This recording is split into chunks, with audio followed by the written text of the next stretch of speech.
11월 25일 금요일, 오늘도 행복한 하루, 또 벌써 한 주간이 거의 다 갔습니다. 돌아온 주일을 기쁨으로 준비하는 이 하루, 주님과 교제하고 동행하는 귀한 하루 되시기를 축복합니다. 오늘도 은혜로운 찬양으로 시작합니다.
같이 주님과 한 걸음 한 걸음 걸어갈 때 여러분, 주님이 우리와 동행하시지만 옆에 있는 친구, 또 동료, 선후배, 여러분 같은 한 공동체입니다.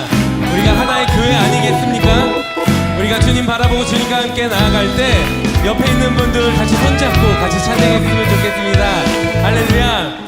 여러분을 통해서 이 광주 땅에 주님을 예배하게 될 것입니다. 여러분을 통해서 이 땅에 하나님의 은혜와 사랑을 경험하게 될 것입니다. 할렐루야. 그렇게 우리 같이 손잡고 주님 앞에 다시 한번 이 고백으로 주님 앞에 나가겠습니다. 주와 같이 길 가는 것 즐거운 일 아닌가.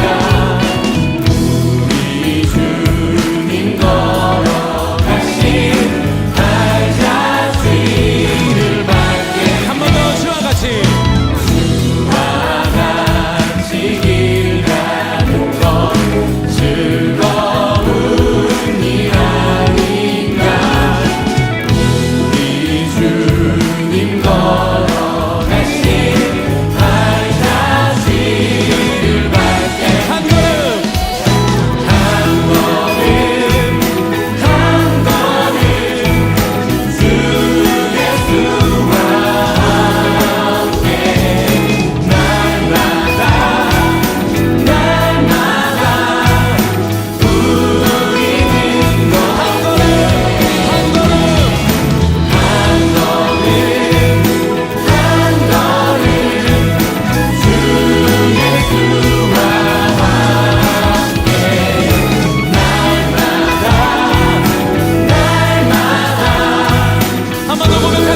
이제 우리 함께 합심하여 간절히 기도하겠습니다. 나의 구원은 오직 믿음의 법 안에서 얻은 것임을 알고 나의 모든 행위나 주인됨을 내려놓고 다 이루신 주님과만 함께 걸어가는 믿음이 되게 하옵소서. 오늘 금요 기도에도 은혜로 선물로 믿음으로 받는 하나님의 원리를 기도를 통해 알게 하시고 기도의 강한 능력을 몸소 체험케 하옵소서. 오늘 내일 김장으로 수고하시는 권사님들과 집사님들에게 주님의 위로와 힘으로 기쁘고 즐겁고 행복하게 하게 하옵소서. 아멘.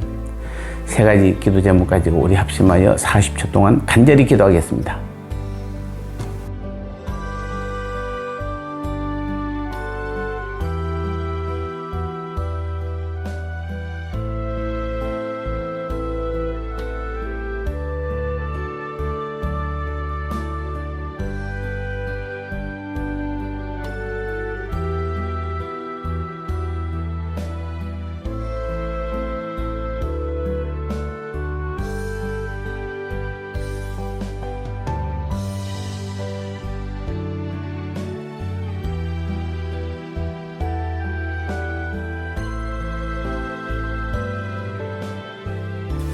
계속해서 주님 주신 말씀 함께 나누겠습니다. 오늘 제목은 믿음과 행위는 반대이다 라는 말씀입니다. 로마서 3장 27절 후반절부터 28절에 보면 무슨 법으로냐 행위로냐 아니라 오직 믿음의 법으로니라. 그러므로 사람이 어렵다 하심을 얻는 것은 율법이 행위에 있지 않고 믿음으로 되는 줄 우리가 인정하노라. 아멘. 우리의 구원을 가능케 하는 믿음은 행위의 반대 개념입니다. 오늘 27절 하반절과 28절에서 가장 중요한 단어는 믿음입니다. 얼마나 중요한지 오직이라는 말을 달고 있습니다. 바로 여기에서 종교 개혁의 기치로 내건 오직 믿음이라는 말이 나왔습니다. 그런데 여기서 아주 중요한 사실이 있습니다. 이렇게 믿음을 강조하다 보니까 무의식 중에 믿음이 또 하나의 행위로 간주되고 있다는 사실입니다. 사실 우리가 밖에 나가 복음을 전할 때 어떻게 전합니까? 예수님을 믿기만 하면은 구원을 얻는다고 말합니다. 그러다 보니까 믿는 사람은 자기가 믿었기 때문에 구원받은 것으로 생각합니다. 실제로 성도들 중에도 그렇게 믿는 사람들이 많습니다. 믿는 사람은 자신의 믿음 때문에 구원을 받았고 믿지 않는 사람은 믿지 않았기 때문에 구원을 얻지 못했다는 것입니다. 물론 그 논리가 완전히 틀리다고 할 수는 없을 것입니다. 하지만 그것은 우리가 믿지 않는 이들의 어떤 결단을 끌어내기 위해 하는 말일 뿐 실제적인 뜻까지 그런 것은 아닙니다. 그럼 실제적인 뜻은 무엇입니까? 오늘 바로 본문에서 바울이 이 부분을 잘 말해주고 있습니다. 보십시오. 사도 바울은 믿음을 지금 어떤 의미로 사용하고 있습니까? 행위 혹은 율법의 행위와는 반대되는 개념으로 사용하고 있는 것입니다. 따라서 오늘 본문에서 강조하는 믿음은 행위와는 철저히 대조되고 반대되는 의미로 볼 수 있습니다. 그것은 의심할 수 없는 확실한 사실입니다. 그런데도 믿음을 강조하다가는 믿음의 의미는 퇴색되고 오히려 믿음이 또 하나의 행위로 부각되는 오류를 낳게 된다는 것입니다. 바로 이러한 오류를 막기 위해 바울은 사실상 자신이 할 수 있는 모든 노력을 다 기울이고 있습니다. 그것이 무엇입니까? 바로 오직 믿음이라 말하지 않고 오직 믿음의 법이다 이렇게 말하고 있는 것입니다. 사람들이 이것은 옳다라고 말하는 것보다 이것은 법이다 이러면 훨씬 더 강력하다는 뜻도 비슷할 것입니다. 그래서 오직 믿음이 아니고 오직 믿음의 법입니다. 믿음의 법이란 믿음의 원리를 말하는 것입니다. 이것은 정말 중요합니다. 왜냐하면 믿음이 인간의 공로나 행위에 속한 것이 아님을 분명하게 강조하고 있기 때문입니다. 생각해 보십시오. 만일 어떤 사람이 자신의 행위를 통해 위대한 일을 해놨다면 위대한 것은 자기 자신입니다. 그런데 만일 사람이 어떤 원리나 법에 의하여 일을 했다라면은 위대한 것은 그 사람이 아닙니다. 그 원리와 법인 것입니다. 즉, 그 원리와 법을 만들고 작동시킨 인물인 것입니다. 바울은 이것을 지금 말하고 있는 것입니다. 하나님께서 인간 구원을 위해 믿음의 원리와 법을 작동하셨다는 것입니다. 그러므로 우리의 구원은 이 믿음의 원리와 법을 가동한 결과인 것입니다. 내가 예수 믿었기 때문에 구원받은 것이 아니라 믿음의 원리와 법에 따라 들어갔기 때문에 주님께서 우리를 인도하셨기 때문에 우리가 구원을 받았다는 얘기입니다. 그래서 우리의 믿음조차 하나님의 은사라는 말을 하는 것입니다. 감리교의 창시자인 요한 웨슬러가 믿음은 우리 안에서 역사하시는 하나님의 행위이다 라고 말하는 것은 참으로 옳은 것입니다. 그런데 우리가 예수님을 믿었다고 해서 우리에게 공로가 있습니까? 자랑할 것이 그 무엇이라도 있습니까?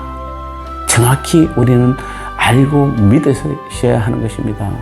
우리의 구원은 전적인, 전폭적인 하나님의 은혜이고 선물입니다. 그냥 공짜로 받은 것입니다. 내가 한 것이 아무것도 없고 이미 주님께서 다 이루셨습니다. 그것을 믿는 것이 바로 우리가 할 일인 것입니다. 이제 나눔의 시간입니다. 현재 한국 교회에서 가장 혼란스럽고 혼돈해하는 믿음의 원리, 구원의 원리가 바로 구원은 행위로냐, 은혜의 선물을 믿는 믿음이냐의 관계입니다. 그래서 많은 성도들이 루터가 겪은 행위 구원으로 나아가 날마다 하나님을 믿는 것이 너무 힘들고 고난 가운데 있고 자유함도 없는 구속된 신앙생활을 하는 것입니다. 그래서 바울은 우리의 구원은 오직 믿음의 법이라고 강하게 말하면서 생명의 성령의 법, 곧 믿음의 법 안에 들어가서 은혜로 선물로 공짜로 받은 것임을 강조하고 있는 것입니다. 이제 우리가 할 일은 날마다 내 안에 계셔서 나의 주인 되신 주님을 믿고 교제하며 동행하며 함께 구원을 이루어 나가는 것입니다. 제발 나의 행위로 뭔가를 해서 하나님께 나아가려 하지 말고 다 이루신 주님과 함께 매일매일 걸어가시면 됩니다. 오늘도 주님 가르치신 기도로 이 하루도 승리하고 주님과 교제하고 동행하는 알찬 행복한 하루 되시기를 축복합니다. 하늘에 계신 우리 아버지여, 이름이 거룩히 여김을 받으시오며 나라가 임하시오며 뜻이 하늘에서 이루어진 것 같이 땅에서도 이루어지이다. 오늘 우리에게 일용할 양식을 주시옵고 우리가 우리에게 죄 지은 자를 사하여 준 것 같이 우리 죄를 사하여 주시옵고 우리를 시험에 들게 하지 마시옵고 다만 악에서 구하시옵소서. 대개 나라와 군세와 영광이 아버지께 영원히 있사옵나이다. 아멘.